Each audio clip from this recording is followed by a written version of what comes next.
Hello and welcome to today's show. The weather's been fantastic here. We're mid-April. A lot of things going here on the property. So it's been a really busy time. Spent a lot of time covering the property the past 2 or 3 days doing some turkey hunting, looking for some mushrooms. Didn't do really well in either one of those regards. I heard one turkey way off and I found a single only mushroom. Anyway, I hope you'll join me for today's episode.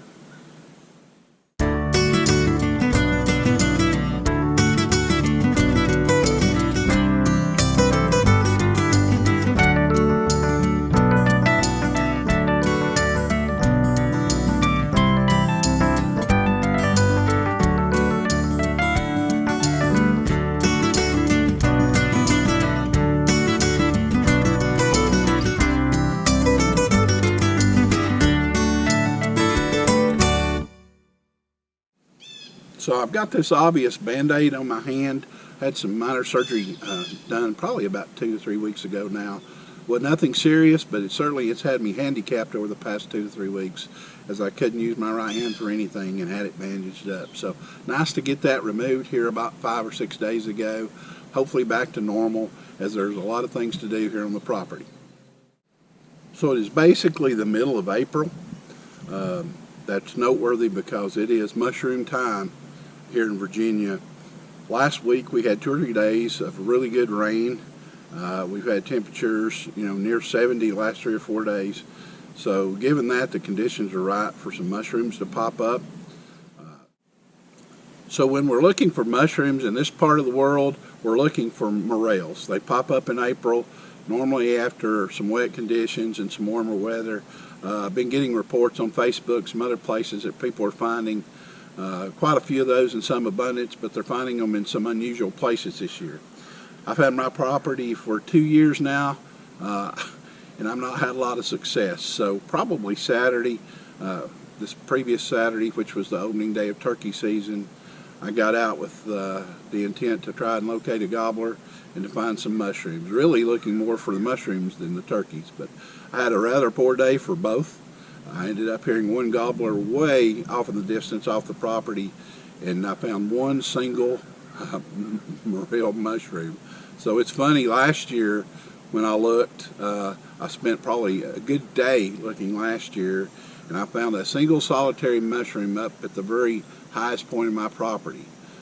When I was looking to name the property, I actually thought about calling it Lonesome Mushroom Farm.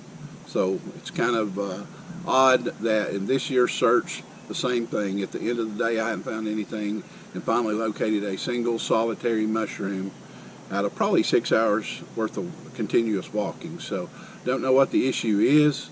I don't think deer or turkey could eat all of those once they pop up. So I've got something else going on. The bad thing.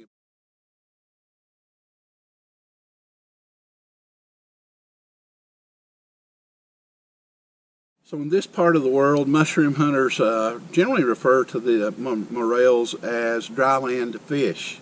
I grew up about an hour and a half from here in Claiborne County, Tennessee, and then in that area, mushroom hunters generally referred to them as hickory chickens.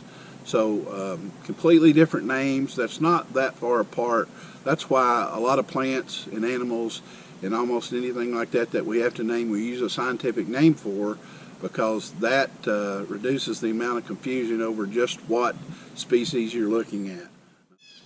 The one thing worth noting when you're looking for mushrooms this time of year is literally they can come and go in just a few days. You may pass through an area looking one day and be absolutely nothing there, go back 3 or 4 days later and they'll be everywhere. So they can pop up. You can either miss them by hunting too early, and you can miss them by hunting too late, because there's just a window of opportunity of maybe 4 or 5 days in a lot of cases. So pay attention to the weather. If you go and don't find any, don't give up that the location might not have any. What I'm hearing from people this year is, especially some of my friends who found several, is that they were finding them in areas that they had never found them before, and they went back to some of the habitual areas where they normally look for them and have success, and they found absolutely none. So you've got to just keep in mind that the things can come and go, very dependent upon the weather, And so as weather changes from one year to the next, it certainly can affect whether or not they come up at all or the timing of when they come up. Fortunately, I have a mushroom connection, so shout out to Sam and Margaret for providing me a few that they had found on their property. They had a banner year, so I appreciate that very much. I'll at least get to taste some of the mushrooms this year.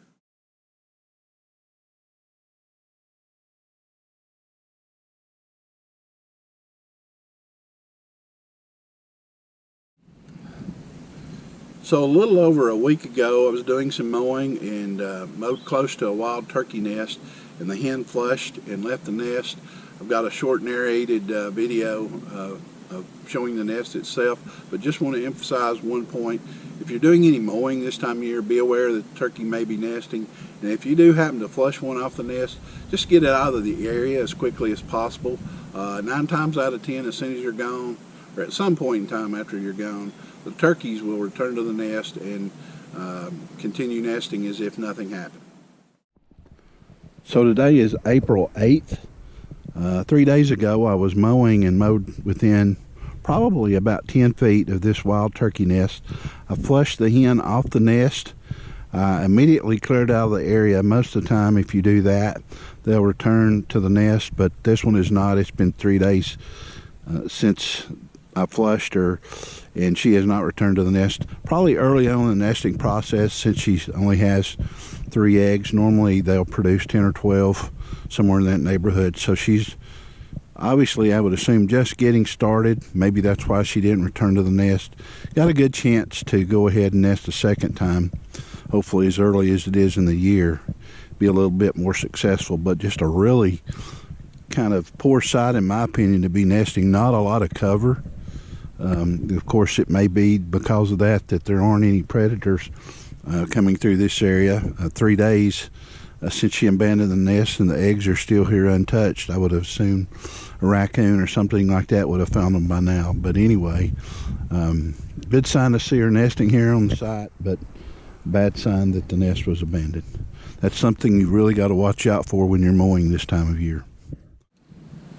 So anyone that knows me will tell you that I am a bit of a bird nerd. I love to watch birds. I love to photograph birds even more so, and I have the opportunity to do it here on the property. But I also pay attention to the birds as they're coming through. This is, for a birder, the absolute best time of the year. The next 2 to 3 weeks, as a lot of the migrants pass through, headed north, it'll peak here. Probably I'll see a peak in Kingsport, which is where I live, probably the first week of May.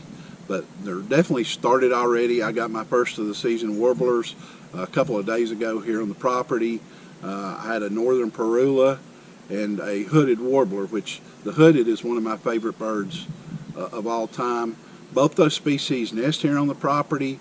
The hooded likes dark hollows where it's kind of away from people. It gets in the low underbrush where it can hide. Hard to really get a good look at it, especially hard to get a photograph of it. I've recorded over 70 species here on the property in the 2 years that I've had it. I get pleasure doing that, so I'm always looking for one on the property that I've not seen before. So I'll definitely be spending some time working on my species list here in the next 3 or 4 weeks.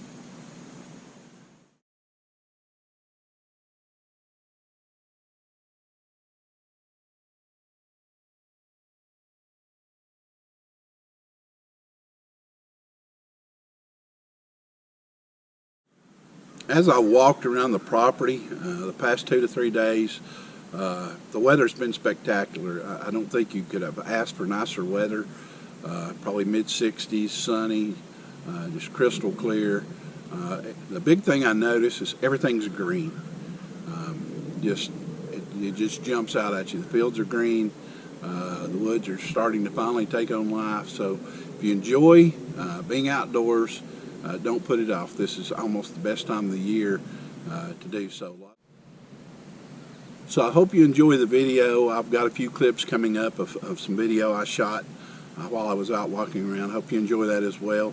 Take care, and we'll see you next time. So you will not believe what I found after I finished making the video. as I was walking out of the woods is the largest morel that I've ever found here on the property, which is only the third one that I've ever found while here on the property, but pretty good size. Since there's only one of him, I'm going to leave it alone.